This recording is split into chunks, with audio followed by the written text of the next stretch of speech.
இருக்காங்கன்னு சர்ச் அவன்கிட்ட சொல்லவே இல்லை. என்னால சர்ச் பாலிசியை மீற முடியாதுல்ல.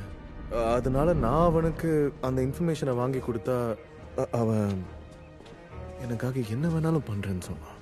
இது சர்ச்சுக்கு தெரிஞ்சா அதுக்கப்புறம் நான் இந்த அங்கேயே போடவே முடியாது. வேலையை விட்டு தூக்கிடுவாங்க. அந்த பணத்தை நான் தொடவே இல்லை. ஆனா இந்த சர்ச்சோட பராமரிப்புக்கு அது தேவைப்பட்டுச்சு. ஜார்ஜ் என்னை நம்பி இங்க வந்தா, நான் அவனை யூஸ் பண்ணிக்கிட்டேன். அந்த பேட் ஷெப்பர்ட் கேலப் இல்ல, நான் தான். கடைசியா ரிபேக்கா. மிஸ் ஹாம்ஸ்டர், உங்களுக்கு டென்பர்க் கல்ச்சுரல் ஃபெஸ்டிவல் பிடிச்சிருக்கா? யா, பிரம்மாண்டமா இருக்கு. ஈஸி சிம்பிளாக தான் கேட்பேன். மர்டர் நடந்த அன்னைக்கு 8 to 11 நீங்கள் எங்கே இருந்தீங்கன்னு தெரிஞ்சுக்கலாமா? ஏர்போர்ட் பக்கத்துல ஒரு ஹோட்டல்ல இருந்தேன். நான் செக் இன் பண்ணிட்டு அப்படியே டிவி பார்த்துட்டு இருந்தேன். தூக்கம் வரல. Jet lag, you know.